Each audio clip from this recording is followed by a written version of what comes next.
Assalamualaikum warahmatullahi wabarakatuh. Bismillah, alhamdulillah, wassalatu wassalamu ala rasulillah, Sayyidina Muhammad ibn Abdillah, wa ala alihi wa sahbihi wa mawalah amma ba'du.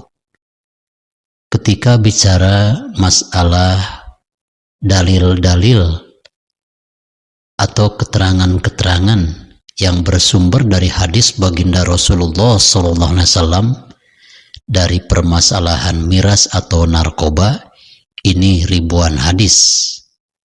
Tidak mungkin selesai apabila merinci satu persatu.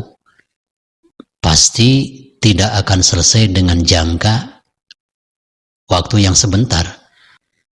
Tapi channel Rahmatul Ummah dengan mengeluarkan tausiah-tausiah, walaupun tidak banyak, mudah-mudahan bisa bermanfaat dan berbuah agar kita selalu bisa menghindari minuman-minuman yang beralkohol atau khamr yang bisa mengganggu akal pikiran kita.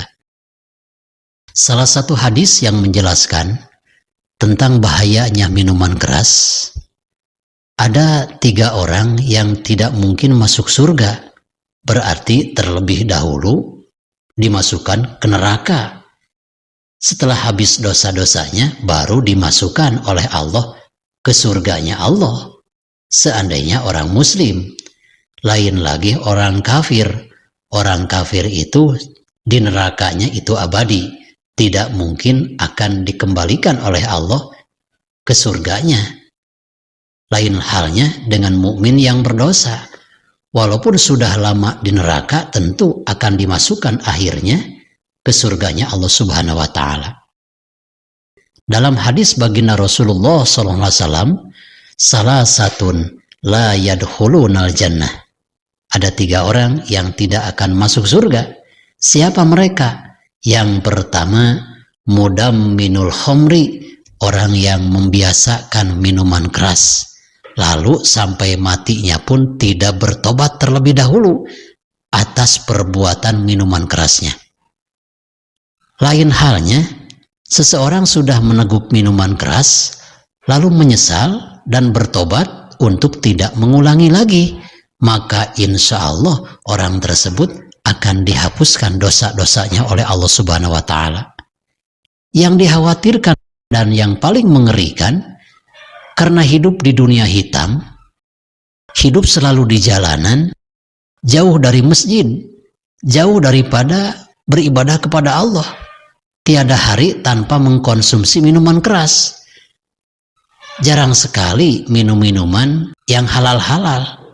Seakan-akan karena sudah kecanduan, sudah ketagihan, terasa menjadi kebutuhan pokok untuk dirinya.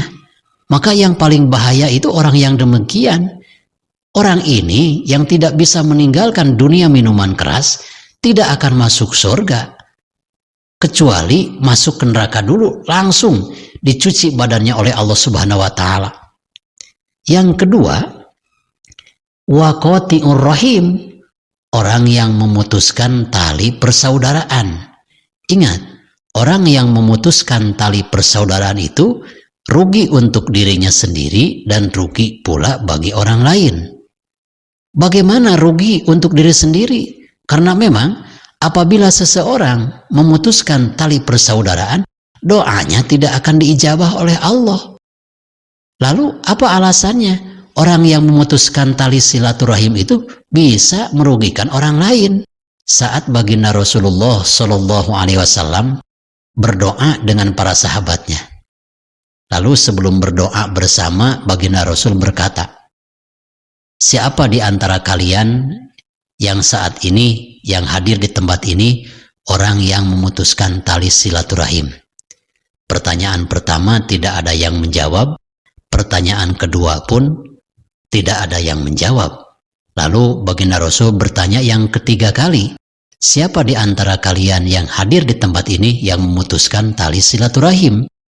Tiba-tiba ada salah seorang pemuda yang meninggalkan majlis Rasul yang akan mengadakan doa bersama. Tidak lama kemudian pemuda itu kembali lagi ke tempat semula, ingin bergabung dengan baginda Rasul untuk doa bersama. Maka baginda Rasul bertanya, tadi kamu keluar kemana dulu?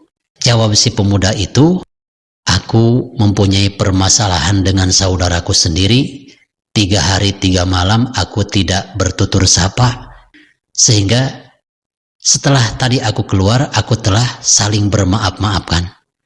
Saya menginginkan doa baginda Rasul tidak ditolak oleh Allah Subhanahu wa Ta'ala dengan kehadiran saya yang masih memutuskan tali silaturahim.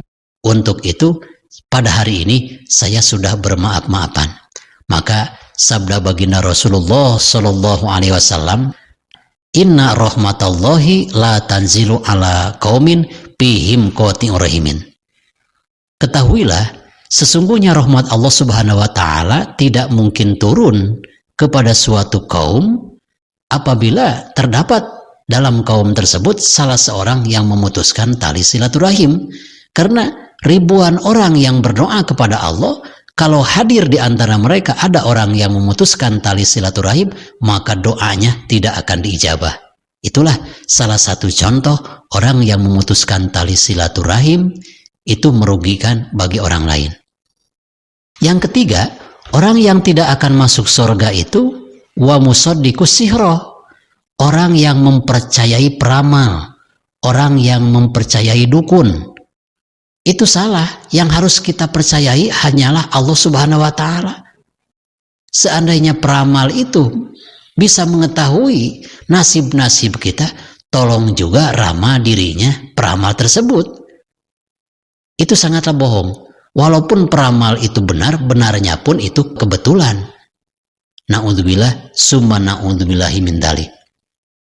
Dan ada dalam hadis lain, orang yang mempercayai pembicaraan nasihat dari dukun, maka orang tersebut 40 hari 40 malam doanya tidak akan diijabah oleh Allah. Wa man mata mudamminal khamri saqahullahu ta'ala min nahril gautoh wa huwa yajri min purujiz zaniyat yu'di ahlal mauqifi min nitni roihatihi. Sabda baginda Rasulullah Shallallahu Alaihi Wasallam, barang siapa yang meninggal dunia dan mempunyai dosa minuman keras lalu tidak bertobat atas dosa-dosanya, maka Allah Subhanahu wa Ta'ala akan memberikan minuman dari sungai Gautoh. Sungai Gautoh itu di akhirat, airnya berisi yaitu air yang keluar dari cairan-cairan penzina di neraka. Jadi orang-orang yang berzina akan dimasukkan ke neraka oleh Allah Subhanahu wa Ta'ala, dan dari parji-parjinya dan dari zakar-dakarnya akan mengeluarkan cairan-cairan yang sangat bau, sehingga akan diminumkan kepada orang yang mengkonsumsi minuman keras di dunia dan meninggalnya tidak bertobat atas dosa-dosanya. Sehingga setelah orang yang suka minuman keras di dunia meminum air yang berasal dari air Gautoh, maka badannya akan bau, sehingga orang-orang yang ada di mauqif di alam mahsyar akan menutupi hidungnya. Na'udzubillah summa na'udzubillahi min dzalik. Lalu ada dalam salah satu hadis baginda Rasulullah Shallallahu Alaihi Wasallam yang lain, idza zanal abdu aw syaribal khamra naza'allahu anhul iman kama yakhla'ul insan al-qamis min ra'sihi.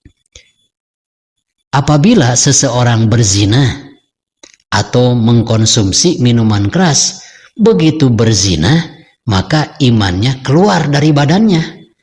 Begitu minuman keras masuk ke tubuhnya, maka iman keluar dari tubuhnya.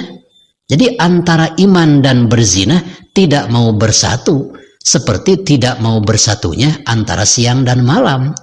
Begitupun saat seseorang mengkonsumsi minuman keras, begitu minuman keras masuk ke tubuhnya, maka iman pun tidak ada. Setelah sadar dari mabuknya, baru iman itu ada kembali ke dadanya. Apabila selesai daripada berzina, maka imannya pun tentu akan diadakan lagi oleh Allah Subhanahu wa taala. Kama yakhlaqul insan al-qamis min rasihi. Diibaratkan oleh baginda Rasul, orang yang mengkonsumsi minuman keras itu sama halnya imannya itu keluar seperti orang yang membuka baju. Apabila seorang membuka baju, pasti telanjang badannya.